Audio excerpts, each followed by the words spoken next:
I also love our introduction of Captain Green. His entire personality is that he's depressed and he complains a lot. He's the put upon captain, and I love him. I had watched through most of it before I kind of developed my like concrete opinions on characters, and the sole opinion that I got of Green was like, this is the male life of the group. What, the one responsible person? Yeah, because Alyssa's dad is not exactly like, he's smart, I'm sure he's good at his job, but he puts himself and his daughter into life-threatening situations so many times. The one member of the polycule that knows how to submit taxes. Yeah. And literally the first spoken dialogue in the movie is like Green's catchphrase, basically him just going like, this isn't going to end well. He says this whenever the robots are loading up his rockets and they keep fucking up. He says this whenever, like, Alyssa's dad is just like, hey, Captain Green, how are you doing? This is going to end badly. We are all going to regret this mission. God hates me on this day. Good old, like, punch on the shoulder, like, you, Captain Green, he's such a card, that guy. My sins have yet been forgiven. Man who is actively filling out his will. Actively? You think he doesn't have that fucking with registrars? And this gets to the point where, like, as they are getting ready to fly off, a helicopter comes in. Green looks at it and he just goes, it's gonna crash. He's just like predicting death and destruction everywhere. The helicopter doesn't crash. I don't know why this is in the movie. An old lady comes out and is just like, I'm pretty sure the characters being mentioned here are elsewhere in the series. I think this is a cameo for like the kids who love the Alyssa Seleznyova series. But like, this grandma comes out and she's like, oh, you're going off to all the planets. Well, my grandson is out there on a planet and it's his birthday. So you're going to bring him a cake for me. A little cake. A little cake. And it's colossal. It's, like, it's like 2 meters across. Our boy Green is already mentally smoking 5 cigarettes at the same time. You call that a pie? What the fuck? I did also like this. The grandma instantly dabs on Alyssa. Alyssa's like, and I'm going too. And the grandma literally says, I checked the different translations. This is consistent of just like, that's irrelevant. You're irrelevant. You're a non-factor. Yeah, you don't, like, no, my grandson is getting this cake. I care about nothing else. You take his cape, you take his cake, I will break your thumbs and call the cops. And Green says that he's not going to go. He tells both Alyssa's dad and this grandma, like, no, I'm not flying. I don't know why, but something bad is going to happen. And then instead of showing us him being convinced, they cut to a blue screen with text that just says, Kolya's grandma was right, and Green did fly the mission. 10 seconds of that, and then we're just on to the next scene. No resolution, no nothing. We also learn that it is the year 2181. Did someone fucking tase him until he complied? I don't know, like, what the production process of this film was. Did they just, like, forget that they had a scene? Did someone quit? The entire, like, Captain Green deciding to go on the mission kind of thing. Like, I don't know. For what is otherwise like a very lovingly put together movie, this just seemed like the biggest, not slap in the face, but just like, why? Why not just, like, they waste other scenes on complete nothing, but they couldn't have convinced Green. Oh well.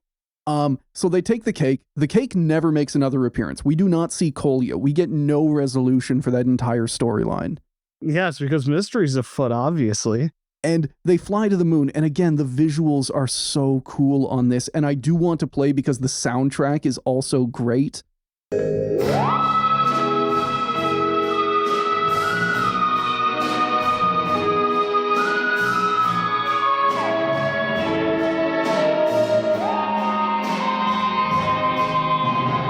Again, this is like 60s trippy stuff. This is, the visuals are very, I keep coming back to Yellow Submarine because I'm not that, like, actually educated on this stuff, but they rule. They are so creative with how they display this, even if it's just like a 10-second transition from scene to scene. Yeah. So they fly to the moon first.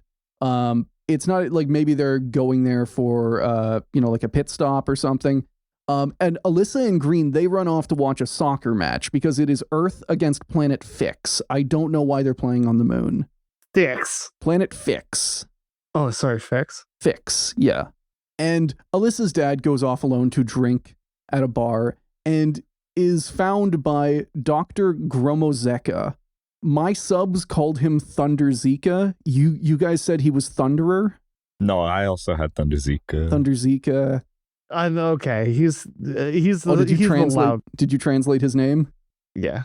Okay, so he's Dr. Thunderer. He is a massive alien archaeologist with like 6 arms, and he's on roller skates. He has bullets for eyes. He does have bullets for eyes. He has his eyes are pits, and coming out of them are like, they look like missile tubes. Yeah, he launches his eyes at you when he wants to get close. Quinn, nobody's going to get this but us, but it's Ptolemy eyes. It is. It absolutely is.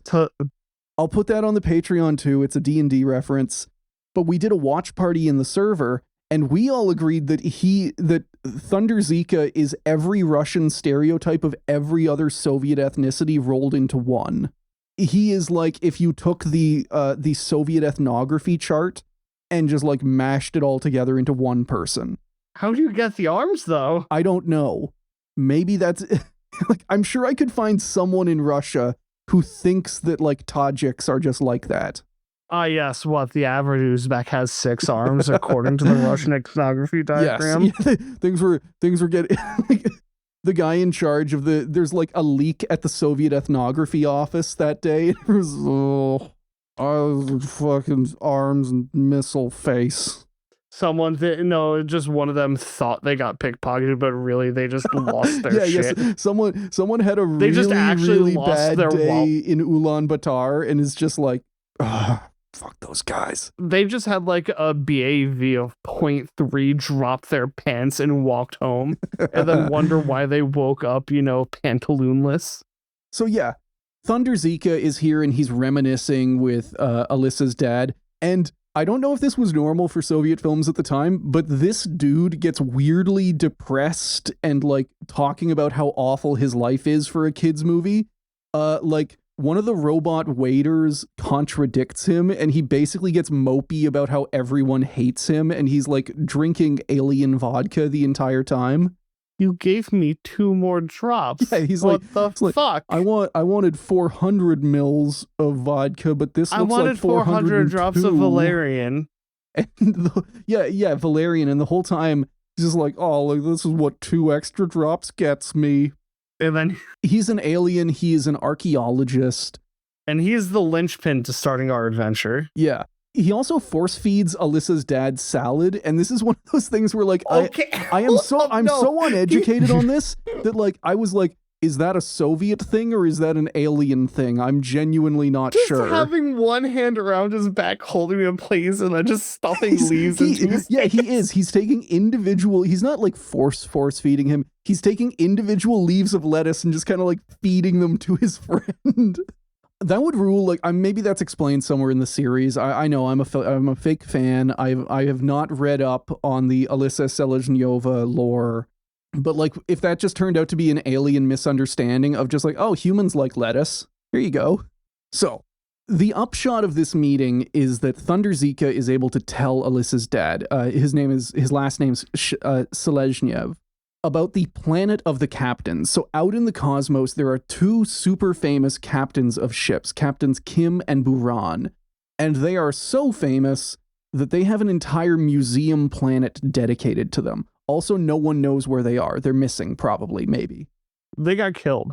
And we also learned that they have recently taken out the famous pirate, Glot. Good. Come on, Chris. We're trying to like bait you out. Come on, buddy. Can I offer you salad? Is his name genuinely like a glottal stop? No, it's just Glot. Glot. I think they even say it as gloat. So basically, Thunder Zika's idea is that because the captains traveled a lot, then this museum planet will probably know where they can find some weird animals. And he also says that it is run by a friend of his, Dr. Smatterer. Dr. Smutface.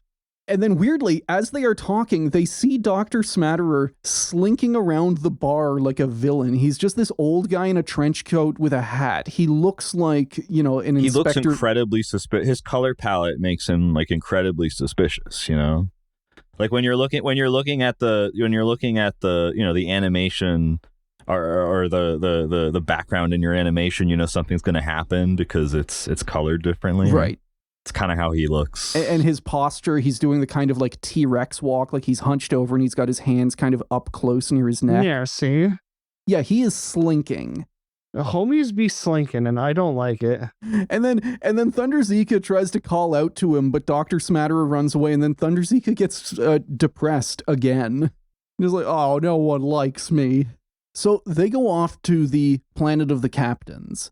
They arrive, they land, they see a huge statue of the two captains, and they meet the exact same doctor who is now friendly with them. The guy who was on the moon and slinking around is now at the captain of the planets ahead of them and acting completely differently. He shows them around and he talks about how Kim and Buran no one knows where they are, but they are off exploring the cosmos in their ship, the Blue Seagull. Alyssa's dad asks for the diaries so that they can like try and recreate their mission, or at least find, you know, like maybe there's mention of cool animals there. And like in a weird scene, Smatterer refuses to give the diaries and then dives under his bed to hide and just doesn't want to talk to them anymore. Just no. No, yeah. Sir, can you please come out from under your bed? We just want... That is our detour to Planet of the Captains. They got nothing. So instead, they have decided to just kind of go off to a random planet. They do not explain why they're going to the planet Bluke. That's the planet they're going to. It's called Bluke. But they're just going to wander around this market planet and hope that they find some cool animals. The residents of this planet, some of the alien designs are great. Some of them are just kind of meh. These guys are little blue people who have like massive ears and helicopter heads that let them fly. I did love this. Yeah? As soon as the ship lands, they are confronted by two of these aliens going around. There's a type of bird native to this planet, maybe not native to the planet, but like they fly through space. They can mimic people and they can fly through space. So they're basically space parrots, and they are called chatterers.